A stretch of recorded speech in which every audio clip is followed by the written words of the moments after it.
Hey everyone, and welcome back to another video. So, this is GM Fun Day. This is something that happens at the end of almost every World of Warcraft beta test. It's a big laugh where all the GMs go wild and spawn things in. Well, what would happen if this went on in a live MMO? Do you like shenanigans? Because today I've got a barrel of them through the vehicle of the new pirate MMO Atlas. We're going to be explaining a lot in today's episode, including how security flaws led to an invasion of World War II tanks, planes, and whales. I mean, the whales fit the pirate game, but maybe not the World War II tanks. Now, there's actually a lot to get into with this, covering how companies deal with their success, the way that they scale, and the sheer risk of projects like this, as well as the raw deal that many customers have got, leading to the game getting very negative ratings on Steam. Now, I've got to admit, bar the really stiff as heck animations, the trailer for Atlas was actually quite convincing. A big pirate romp that was, for some reason, also packed full of dragons, no idea why, plus just about everything else that you could throw in from the toy box. Atlas is an MMO developed by the developer of Ark Survival Evolved. Now, Ark seems to be a bit of a diamond in the rough to me, a cool concept that leads to uneven gameplay, but some pretty special moments, I suppose. The game undoubtedly has its strengths, you just need to look at its success, but the life of Ark is something that itself has been fraught with drama, from disagreements over the value of DLC, to netcode, to stability and performance. They really have went through it all with Ark. But still, the Atlas trailer dropped, and it seemed really cool. Thousands and thousands of players in a fantasy pirate world. What the hell could go wrong? Well, unfortunately for the developers, just about everything. Everything they expected to go wrong, and probably things they didn't expect to go wrong. On launch, performance was in the bin. Balance was fairly broken, servers were crumbling, Steam reviews tanked, and it seemed clear that this was the start of a very long and arduous journey for the devs. Now, if it had been just that, then this would have been a typical MMORPG launch. But it was far more than that. People were able to activate a menu directly from Ark Survival Evolved, and after some digging, it turned out that Atlas basically started its life as an expansion for Ark. Of course, it was not pitched or priced like an expansion. It was priced like a full game, and this did lead to player outrage, with many people feeling that they had just been upsold a DLC for full price, and really just felt that was a bit sneaky. Then recently things took a bit of a turn for the worse. Well, we had the sort of funny instance of players from different regions being locked in an attack-on-site war with each other, which I'm sure was fun for some of them, but, prevented loads of people from actually playing the game. Even more troublesome, their servers got hacked, with the perpetrators seemingly getting full access to, essentially, GM commands. What did they do? Well, in the same fashion as the WoW devs on the GM Fun Day, they spawned in whales. So many whales, but unlike World of Warcraft, they also spawned in Panzers and aircraft. Now, whales in the pirate game makes sense. The tanks, a little bit less so. Why would there be tanks in a pirate game? This led to a lot of very confused discussion, which really does make sense. Why on earth would these things be shipped with a pirate game? Intuitively, it just does not make much sense at all. Well, as always, the saga of this young game makes for a very interesting, jumping off point. How did all of this happen? Well, I don't know exactly, but based on our experience with Unity, talking to people who've had experience with Unreal 4, developer interviews, and I think some reasonable speculation on the nature of companies, especially young ones that have to scale, I think we can make a lot of sense from this and learn a lot in the process. Now, of course, this is the bit where I explain why it all probably happened. Now, to be really clear, this is a product. They did ask for people's hard-earned money.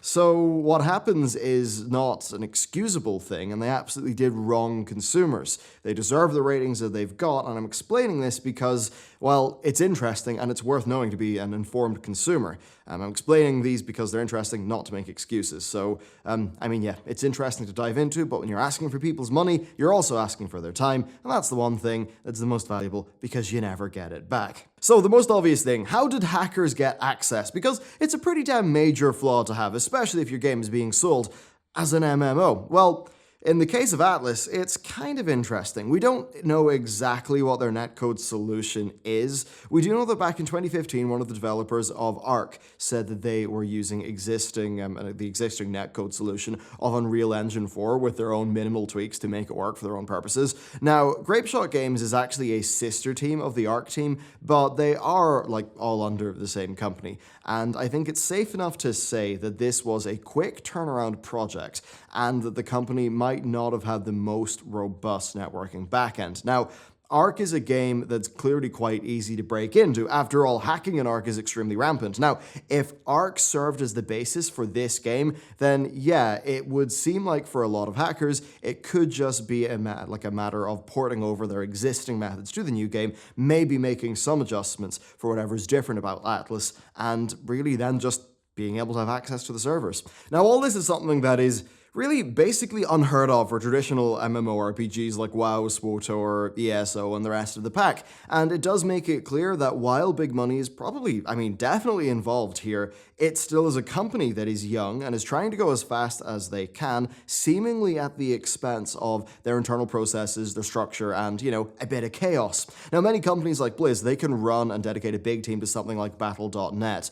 Now, from being in the Blizzard campus and seeing their big NDA'd up the wazoo, like global server monitoring room that you can't take photos of, that's basically like something from a spy movie, it's safe to say that, the budget to do that's pretty damn tricky. And that's kind of evidenced by how this team really does seem to be piggybacking off Ark. And that is something that clearly has been wormed into by that sly old hacker known as 4chan, to dick about with the servers. So a combination of, working off a basis that's likely rooted in pretty common and decently known code with the Unreal 4 engine netcode combined with Ark already being cracked into, it just seems pretty apparent.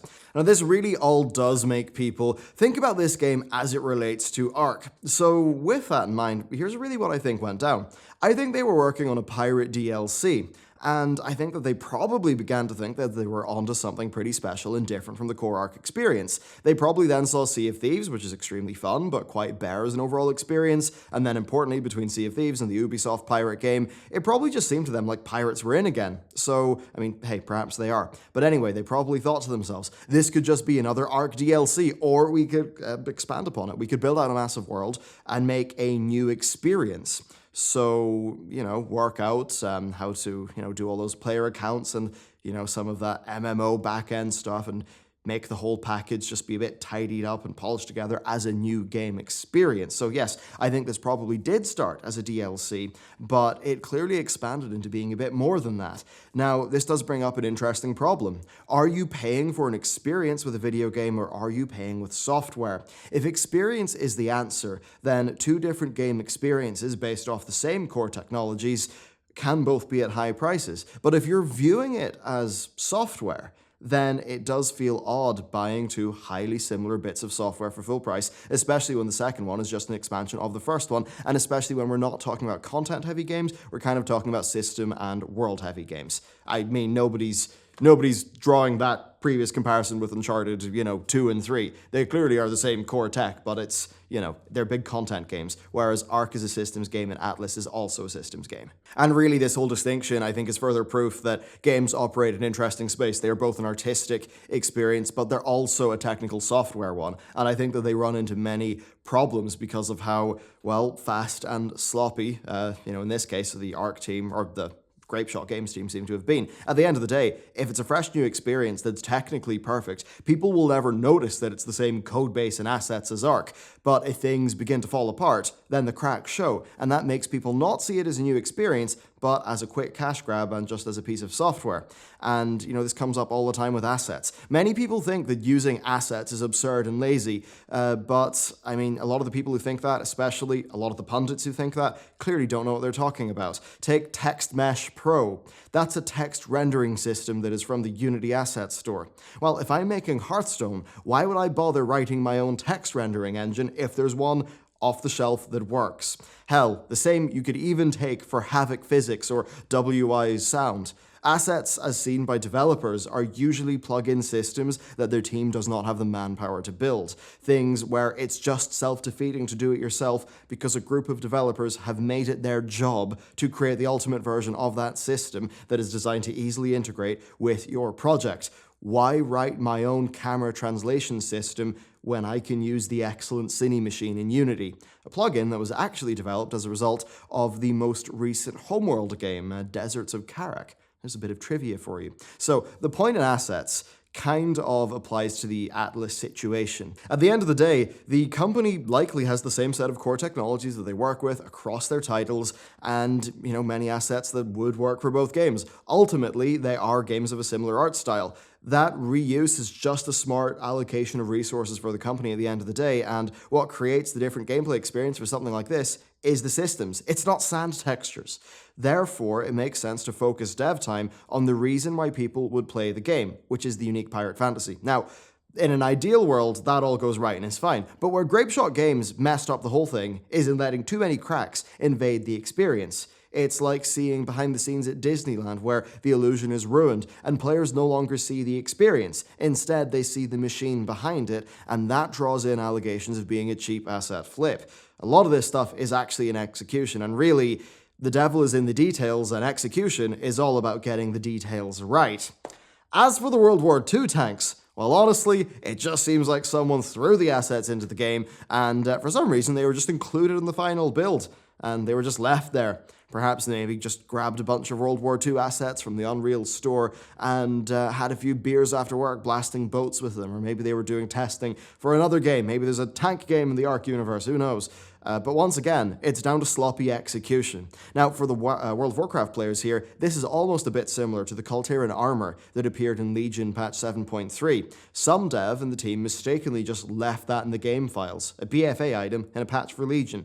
Now, overall, as much as this video has been explaining why these things happened, and how it probably is mostly just down to incompetence and trying to go too fast and bite off more than they can chew, at the end of the day, they did ship it. How could all this be solved? Well, clearly, they need to stop being so hungry for a second. They need to focus on the health of their company and the health of their games. They clearly need to invest more in their engineering sector. They clearly need to have better quality assurance. And most tricky of all, for them, they just need to try to make less dumb mistakes. It could not be too hard to go through the game files and delete the Panzer IV that is in your Pirate and Dragon game. So that's really the situation. There are a lot of this is explained by a company basically trying too hard, going too fast, and trying to essentially hack stuff together as quickly as they can. I suppose for them, why make Atlas a 4-year project when it can be a 2-year project, and just piggyback off a load of assets? The thing is, that can work, but only if it's executed right, and they clearly do not have the setup to do that, and at the end of the day, who loses out?